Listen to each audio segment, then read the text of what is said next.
Bon là, je suis un peu survoltée, ça se voit. Mes cheveux représentent bien mon esprit qui part complètement en couille. Je me suis fait un maquillage de clown. Je peux pas regarder et en même temps montrer, donc voilà. Mais voilà, donc il y a des couleurs, il y a ce rouge à lèvres qui n'a ni queue ni tête. Mais bon. Alors ça c'est la 3e vidéo. Je voulais aussi vous parler du fond parce que franchement je suis forte quoi. Ça c'est une de chevaux. Et là voilà, c'est mon rêve, le rêve de ma vie. Avoir une roulotte, une caravane, un camion. Hier j'ai même regardé des vidéos. Comment c'est de vivre dans une kangou. Après j'ai pensé à plein de trucs.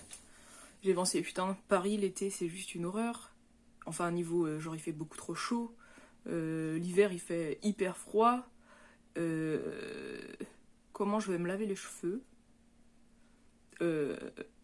Bon, j'ai trouvé la réponse, hein. Genre je pourrais aller me laver les cheveux à la fac. Après je me suis dit vas-y, toi t'as peur de tout le monde. Si t'es comme ça, tu vas juste avoir peur de te faire violer la nuit. Tout. Mais je sais que j'en suis capable. Parce que je fais un pèlerinage, entre guillemets. Je fais 800 km. Ouais. Non, mais je suis trop forte d'avoir fait ça. J'ai fait 800 km avec mon vélo. Enfin, en vrai, j'avais trouvé un vélo. En gros, je suis partie et je me disais que je finirais par m'habituer à porter le putain de sac. Ah oui, là, c'est horrible. Alors là, vraiment, l'outfit, très laid. J'ai même pas mis de boucle d'oreille, mais quelle horreur. Et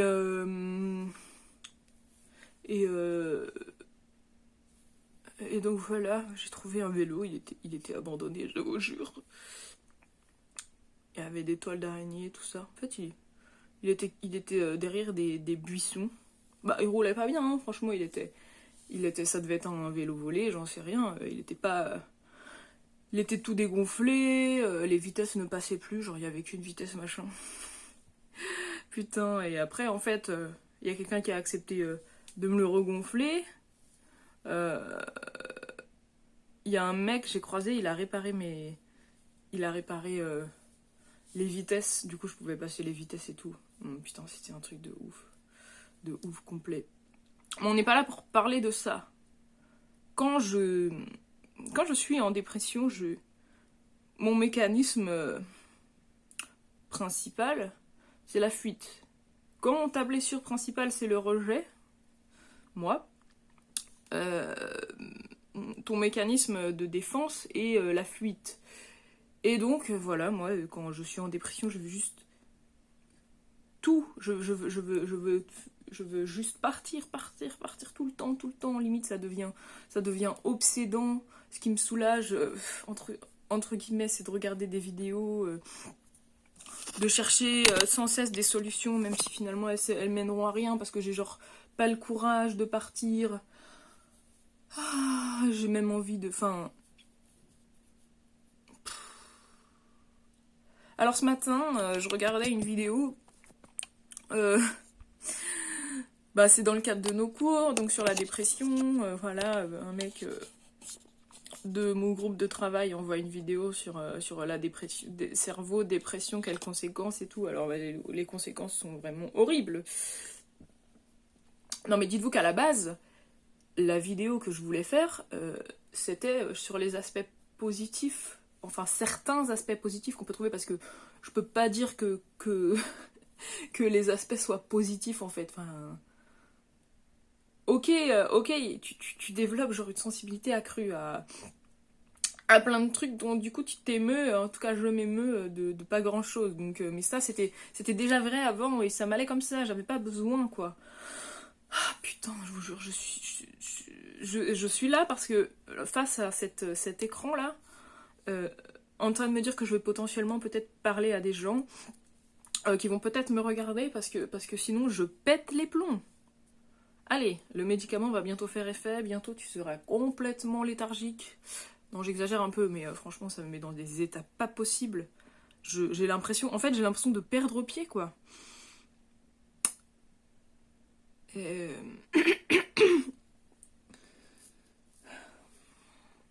Alors j'ai regardé cette vidéo pour bien commencer la matinée. C'est un mec qui fait des vidéos assez drôles, il a un ton moralisateur que je kiffe, moi qui déteste ça. Et donc il explique que voilà, il y a 3 zones qui sont principalement affectées dans ton cerveau. C'est le cortex préfrontal, qui est vraiment le cortex préfrontal qui sert à tout, à coordonner. En gros, il fait énormément de choses, il a énormément de fonctions. J'avais tout appris au semestre 1, mais j'ai déjà tout oublié. Mais bon, tout ce qui est... enfin, j'en sais rien, organisation moteur, genre comment tu anticipes, enfin l'adaptation, comment tu t'organises, j'en sais rien, il a énormément de rôles. Et bah ce cortex préfrontal s'atrophie peu à peu, de plus en plus. Plus tu fais de dépression, plus ton truc, et plus la dépression dure, plus ça s'atrophie. Et la bonne nouvelle, c'est que quand tu as déjà fait une dépression, eh ben tu risques d'en refaire d'autres. Tu es genre, voilà, j'en sais quelque chose, bien sûr. Donc moi qui ai plus de... J'en sais rien, moi j'ai fait la première dépression à 15 ans.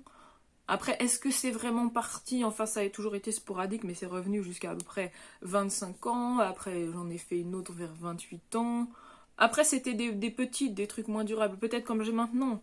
C'était plus des dépressions sévères, c'est des trucs plutôt peut-être modérés, légers à modérés. Là, on va dire que je suis dans une dépression modérée. C'est déjà pas pire. Voilà. Non, mais en vrai, c'est horrible. Et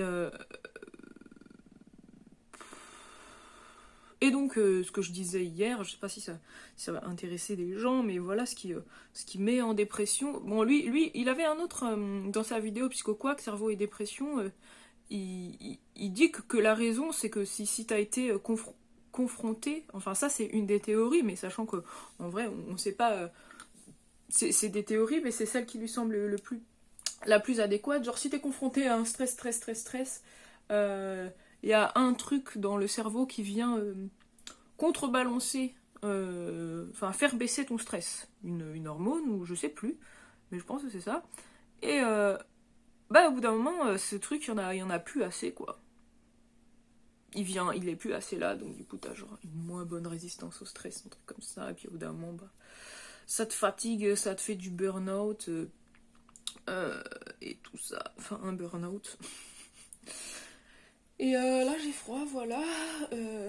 Et j'arrête pas de prendre les mauvaises décisions, j'ai l'impression. Je fais juste pas ce qu'il faut. Je fais juste pas ce qui pourrait me rendre heureuse parce que tout simplement j'ai peur. J'ai peur de tout. Je retourne dans mon gros pull énorme qui me protège de la vie. Donc voilà, donc hier j'avais la chorale par exemple. Je sais pas pourquoi je parle aussi fort. Parce que en fait je suis énervée. Donc hier j'avais la chorale, hier soir, donc lui mon copain il voulait y aller, et moi je savais pas parce que voilà j'arrive pas à prendre de décision en ce moment, je n'arrive pas. Et il voulait y aller, donc moi je culpabilisais parce que voilà il devait pas, parce que voilà la culpabilité fait vraiment partie de ma vie maintenant, donc je racontais dans la vidéo d'avant, c'est peut-être celle-là que je veux revoyer. Parce que là je suis assez survoltée pour que le débit de parole soit assez rapide et tout, parce que sinon je suis beaucoup trop lente. Et ça fait chier, je veux dire même moi ça me ferait chier de regarder une vidéo comme ça. Et voilà, donc il voulait y aller, donc moi je culpabilisais à pas l'emmener, parce que bon lui il conduit pas vraiment tout seul, donc voilà, donc je l'ai emmené, puis je savais pas, je me disais je vais peut-être y aller. En fait j'ai eu trop peur quoi, et je suis pas allée. Et je me disais aussi, bah vas-y, il faut que je travaille et tout, vas-y, je ne branle plus rien pour mes études, ça m'angoisse de dire ça. Alors c'est pas vrai, enfin, faut dédramatiser. Il explique aussi que genre on a tendance à ne plus voir. Il fait des petits dessins toujours dans ses vidéos, le mec Psychoquack, parce que je passe toujours du coq à l'âne. Là, il dit que par exemple, un dépressif, quelqu'un de normal qui voit genre un visage neutre, genre voilà, la bouche elle est... Comme moi maintenant, là par exemple. Là on va dire je suis neutre à peu près. Et ben là, le dépressif, lui, il dit ah non, il va mal quoi. Et Et s'il voit quelqu'un en colère ou qui va mal, et bah lui il va dire oh c'est horrible. Le dessin qu'il a fait était comme ça, c'est pour ça que j'imite genre. Donc enfin voilà, genre, et ça c'est lié parce qu'il n'y a pas que le cortex préfrontal qui s'atrophie, je veux dire. Non, c'est pas ça. Qui s'atrophie, il y a aussi l'amygdale qui devient plus petite, non, l'hippocampe. L'hippocampe. Alors je sais plus lequel de l'hippocampe ou l'amygdale, c'est un peu le centre aussi de la gestion des émotions. Je pense que c'est l'amygdale. Et l'hippocampe, oui, c'est plus la mémoire. Donc bah voilà, tu perds de la mémoire, tu perds l'attention aussi, genre tu deviens comme un TDAH. Bon ça je le suis déjà, donc voilà, I know. Et, et du coup, vu que l'amygdale devient plus petite, et ben aussi t'es plus sensible quoi aux émotions. Et ça en fait quand je voulais parler euh, des aspects positifs de la dépression, euh, ben on va dire le seul point positif que je pouvais y trouver c'était ça, le fait d'être plus sensible. Je sais pas si vous pouvez comprendre en quoi en fait c'est positif d'être plus sensible. Moi je vois ça comme quelque chose de positif, une sensibilité accrue, parce que être sensible, être ouvert à ses émotions, c'est être vivant, non? Mon mec, lui, il est complètement fermé à ça, c'est son mécanisme de protection, c'est ça, il est blindé, il, il se protège, enfin voilà. Et donc il est pas spécifiquement très ouvert, il sait même pas en fait les reconnaître, ses propres émotions. Ça c'est triste quand même. C'est fou même. Je crois pas, mes cheveux ils ont l'air gras, mais en fait c'est parce que je mets tout le temps ma main dedans. Donc du coup ça les graisse. Et, euh, et ça je trouve que c'est positif. Et moi en fait aussi bah je vois que en cas de stress et tout, enfin genre avant je pense que je faisais rien. J'arrivais pas à trouver le répit, la chose qui va me faire aller mieux quoi. Et où je faisais pas, où je prenais pas le temps, j'étais juste bouffée au premier semestre, j'étais juste bouffée par le stress et par le il faut faire, il faut faire, il faut faire, et pas finalement pas vivre quoi. Et et sauf que là, j'en sais rien. Si je vois que, bah là, déjà, je sais pas, je suis en train de faire une vidéo, par exemple. Ça, c'est quelque chose de créatif. Et, Freud l'a dit, et plein de gens l'ont dit. Ça s'appelle sublimer. Genre, quand t'as des pulsions de mort, soit tu peux te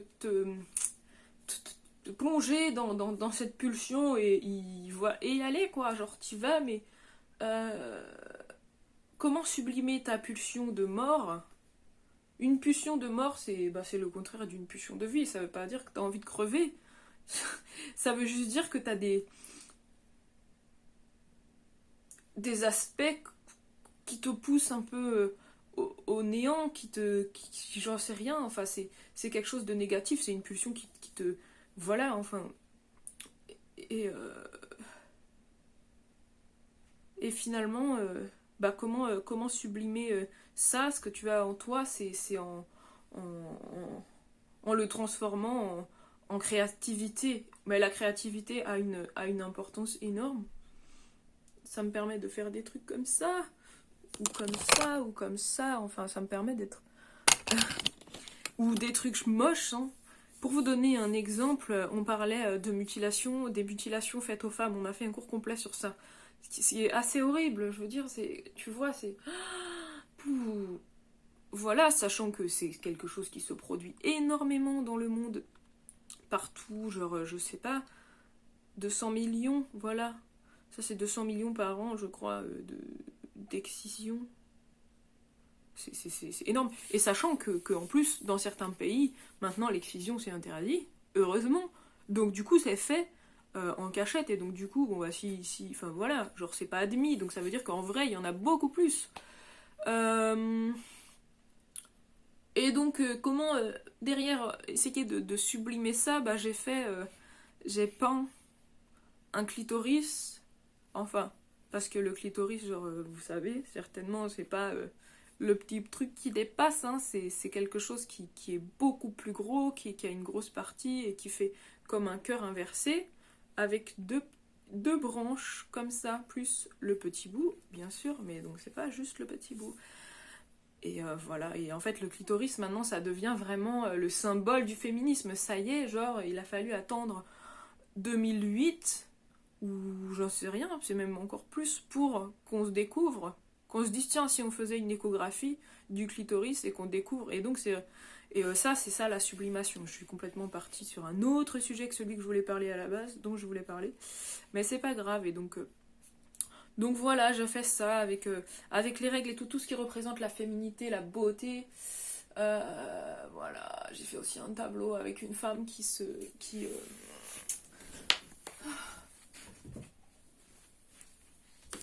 Moi j'ai des problèmes d'enracinement, comme pas mal de gens qui sont...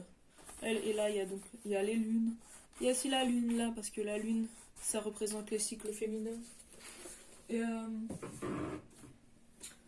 donc voilà. Et en fait, ne pas réussir à prendre des décisions m'angoisse terriblement.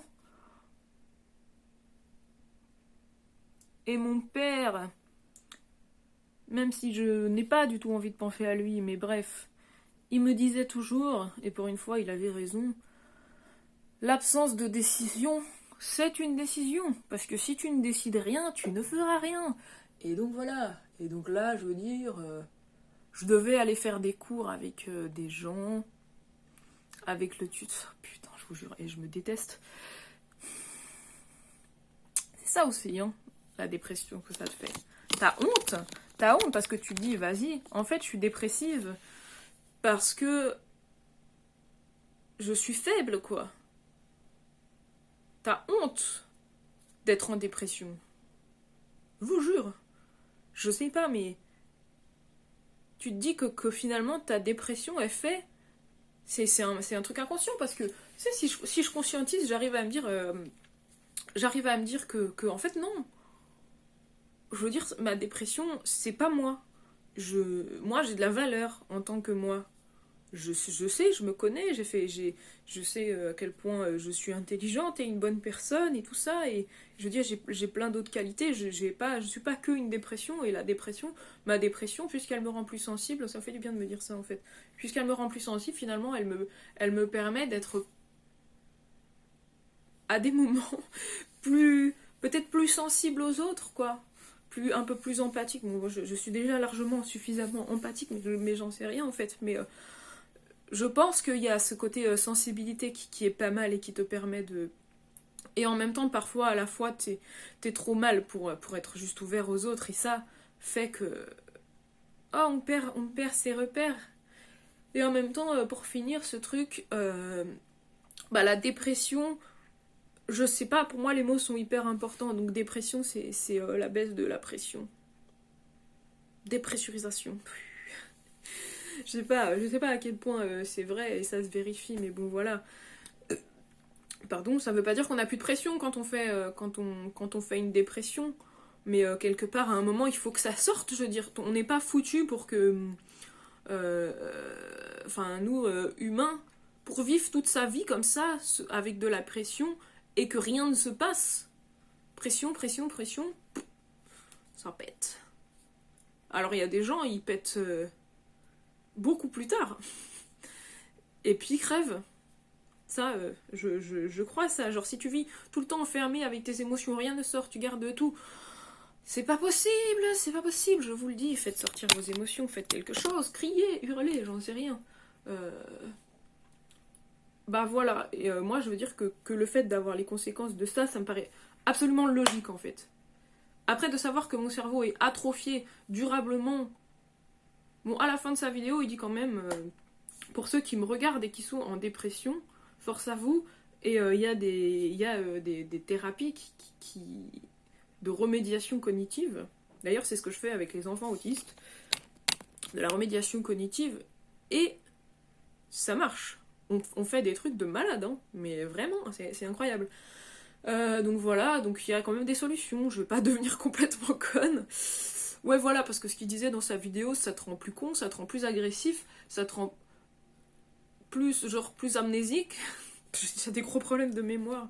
Oh putain, et la bonne nouvelle, pour finir, c'est que le psychiatre m'a fait un certificat, je vais avoir un tiers-temps, amen, pour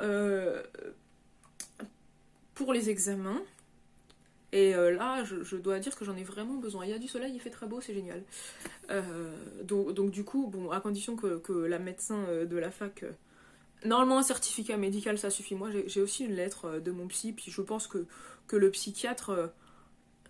il a bien vu, en fait, il a bien vu comment j'étais, il a vu ma souffrance, donc du coup, il a écrit, quoi, il a écrit ce qu'il a vu, et donc voilà, et puis de toute façon, il m'a prescrit des antidépresseurs, donc quoi de mieux pour montrer que, ouais, qu'il y a un blême. Allez, je vais mettre ça.